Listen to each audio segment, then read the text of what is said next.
because I think I'm at one of those spots where I'm being too picky, and I don't want to consume a lot of time on this one spot that probably nobody else is going to see but me.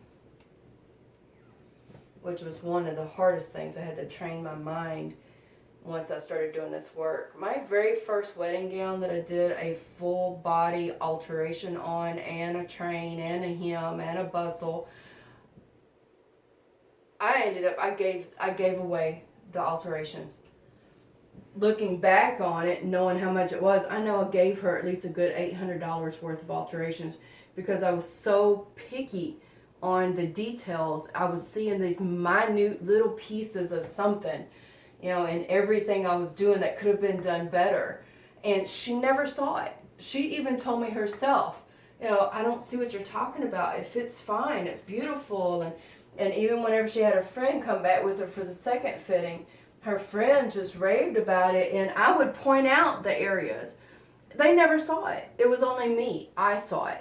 And I was so dissatisfied with the gown because of all these things I was seeing that the client never saw. Even her bridesmaid never even saw it. That I just said, you know what, you can just have the gown as a wedding gift. Don't worry about the alterations. And I look back on that, and I wasted so much time on something that was completely in my head. The client never saw it. It wasn't like a major fit issue or anything. It was just little detailed stuff that didn't even matter on the fit. It just wasn't perfect for me, I thought. And so I had to really train my mind not to be looking at that stuff.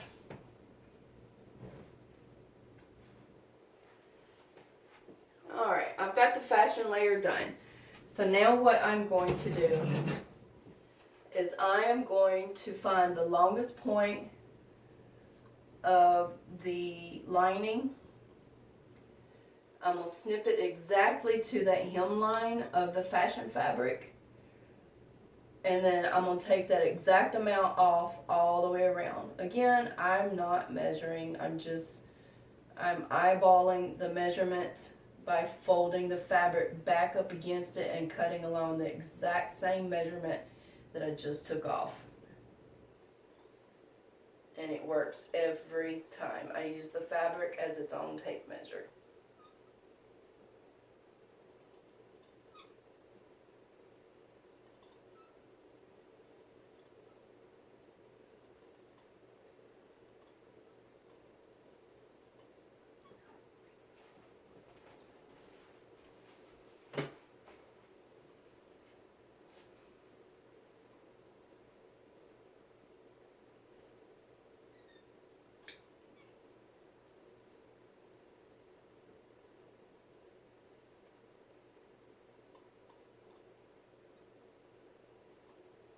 Now remember, the lining is straight. It does not have all these pleats in it like the fashion fabric does. So this is a much, much simpler cut.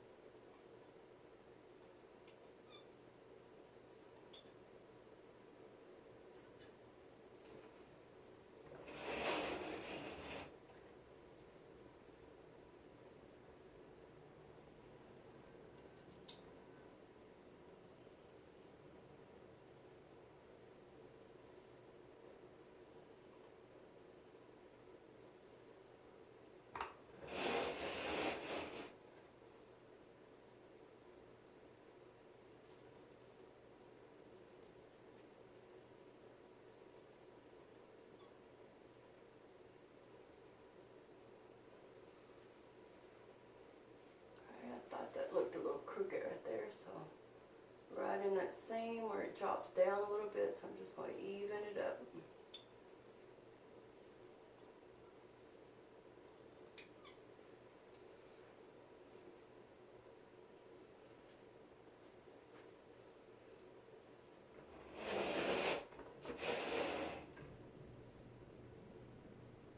Okay, check my hem underneath here. Let's see, I need to even it up more. So it's jagged there on the edge. Even it up on the end. in, so whenever it's being rolled underneath the machine, it comes out even.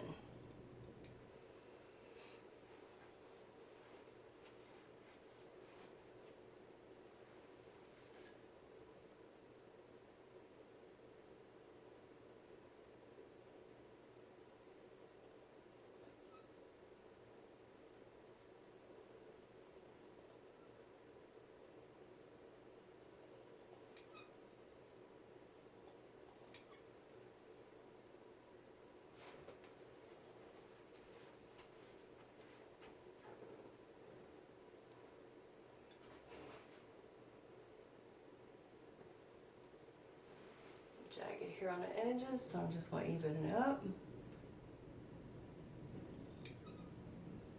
I'm just cutting the jagged edges off is all I'm doing.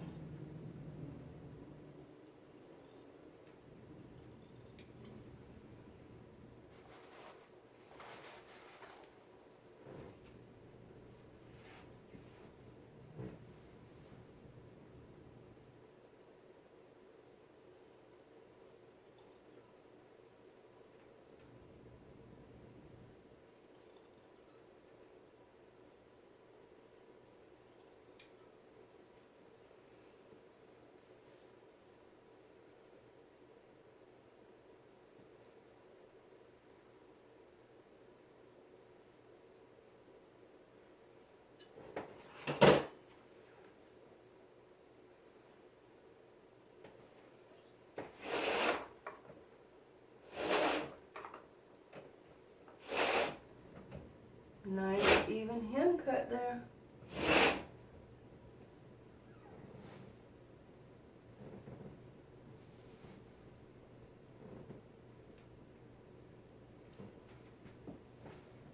Found another jagged end, so I'm going to trim it up.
I've got my back just a little bit longer than the front.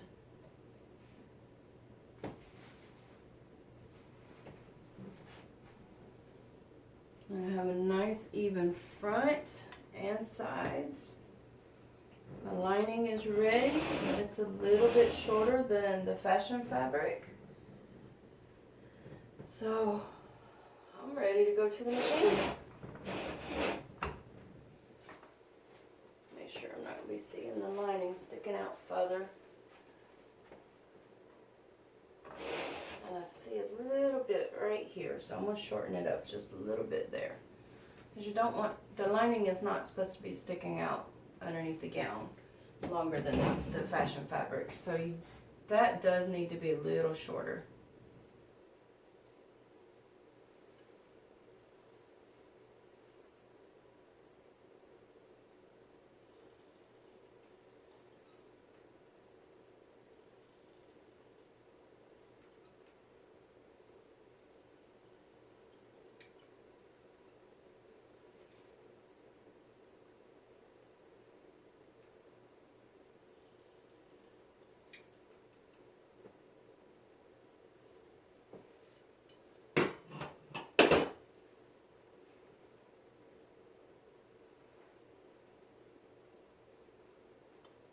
Okay, it's looking good. Alright, we'll turn it sideways and let you take a look. It's a side view. And if you notice, I just dropped it just a little bit longer in the back. Not much, but just a little bit to allow for the room of the bum popping out so that the skirt is going to be even with the front when she has it on. Now, that type of cut will be more pronounced if you have a lady such as myself that has curves. You will definitely need to make that alteration and that marking, pin it in place while it's on the client's body. So it makes a huge difference. You don't want the back of the dress shorter than the front of the dress.